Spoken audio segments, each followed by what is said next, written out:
आजीची एकदम आठवण आली असं झालं. आणि मुळात म्हणजे कसं, माझी आजी म्हणजे माझं आजोळ जे आहे हे शिवाजीनगर गावठाण, आणि माझ्या पणजीला जवळजवळ 8 मुलं, त्यातली 2 मुलं, बाकी सगळ्या 6 मुली. आणि परिवार इतका मोठा आहे की त्या 6 मुलींना प्रत्येकीला 5-5 मुली. म्हणजे मला माझी आजी 5 आहेत आणि अशी मावस आजी ज्या आहेत त्या बरोबर 4 आहेत, आणि त्या प्रत्येकीला 5-5 आहेत. म्हणजे विचार करा मला किती मावशी आहेत, 5 गुणिले 5 एवढा असा मावशी आहेत, आणि सगळे पुण्यातच आहेत. त्यामुळे असा परिवार आहे का नाही की इथून जरी गेलं तिथून जरी गेलं तरी नातेवाईक आहेत. तर आठवतं म्हणजे तुम्हाला सांगायचं झालं की इतकं छान एक हे झालं होतं. माझी आजीचं एक हे पणजीचं एक हे सांगते की तिचं कौतुक म्हणून, आणि तिच्या तोंडात नेहमी सदानपुरात, ते शिवाजीनगर गावठाणात असल्यामुळे तिच्या तोंडात विठ्ठल रुक्माई, त्यामुळे तिचं मुखात नेहमी सध्या नेहमी विठ्ठलच नाव. तिचं काय झालं की विठ्ठल विठ्ठल नाव होतं तिचं शांताबाई, पण सारखं विठ्ठल म्हणायचं. मग आम्ही तिला त्याच नावाने ओळखायचो लहानपणीपासून, काय तर विठ्ठलाची, कुठे जायचंय विठ्ठलाची. आणि तिचं एवढं कौतुक होतं. मग शेवटी माझी आजी म्हणली, जी मुख्याध्यापिका होती, जवळजवळ 25 वर्ष माझी आजी मुख्याध्यापिका होती, आणि मग ती म्हणली आम्हाला तिचं आईचं कौतुक करायचंय, तिचं सहस्त्र चंद्रदर्शन करूया. माझी आजी राहणारी आहे सातारला, कोरेगाव. मग तिचं ठरलं की सहस्त्र चंद्रदर्शन करायचं. बरं आम्ही लहान, आम्हाला काहीच माहित नाही, हे वाढदिवस वगैरे माहितीये, लग्नाचा वाढदिवस, नॉर्मल वाढदिवस कसा करतात, सहस्त्र चंद्रदर्शन काय असतं हा कार्यक्रम मला काहीच माहित नव्हता.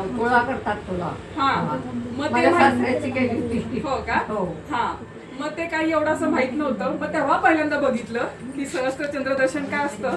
मग ते आम्ही जवळजवळ ते 108 दिवे जे पिठाच्या कणेचे करतात ते दिवे केले होते, औक्षण केलं होतं तिचं. आणि मग तिला ते 5 प्रकारची 5 धान्य, तिचं आधी वजन केलं होतं की तिचं वजन किती आहे. मग तिच्या वजनाप्रमाणे 5 धान्य आणली होती.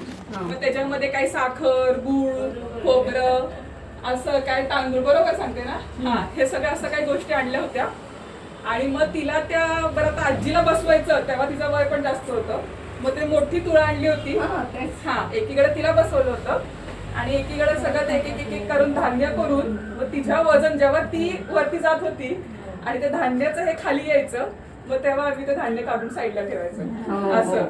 तर तो मला एकदम तुम्हाला भेटल्यानंतर असं वाटलं, तर एकदम तो तिचा माझ्या लहानपणीचा हे आठवला, हा, असं झालं. आणि मग नंतर त्याच्यात दुसरं अजून एक चांगली गोष्ट काय मिळाली की मला नव्हतं माहिती की सहस्त्र दर्शन म्हणजे कसं असतं की आपली जी आपले जे आजोळ म्हणजे आपले जे पणजी जे असते ना, ह्यांचं मुख आपण आहे ना, ते मला माहित नव्हतं की तुपाच्या रूपात बघायचं असतं. म्हणजे आपल्याला त्यांना भेट पुढच्या आयुष्यामध्ये आपल्या नातवंड, आपण म्हणतो ना की हा नवीन बाळ झालं की अरे पंजोबा सारखाच दिसतो, किंवा वागला की म्हणतो आजी सारखाच आहे, असा आहे तसा.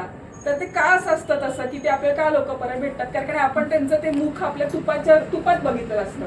की ते असं एक ताट घेतलं होतं आम्ही आणि त्या ताटात तूप ठेवलं होतं, टाकलं होतं पसरून असं, आणि त्याच्यामध्ये आमच्या पणजीने बघायचं. आणि मग बाकीचे आम्ही जे सगळे होतो नातवंड परतंड, त्यांनी परत तिचंच मुख त्याच्यामध्ये बघायचं. असं त्याला ते मुखदर्शन म्हणत होते तुपामध्ये. तर मला आता ते आठवलं आणि मी आता पूर्णपणे ते ह्याच्यामध्येच गेलं की अरे ते आपला इतका छान तो अनुभव मिळाला होता. तर असं असतं की म्हणजे काय म्हणतात ना, आजी आजोबा किंवा असं असतात आपल्या घराचे, कधी कधी आपल्याला खूप छान अशा मेमरीज येतात. तर मला असं वाटतं की माझ्या आजी आजोबांनी ते दिलेलं, आज मला ते परत इथे आल्यानंतर जरा थोडंसं हे वाटलं. तर छान वाटलं तुम्हाला इथे सगळ्यांना भेटून. आठवलं म्हणजे एखादी छान ती जी हे केली होती लहानपणची ती आठवली एकदम.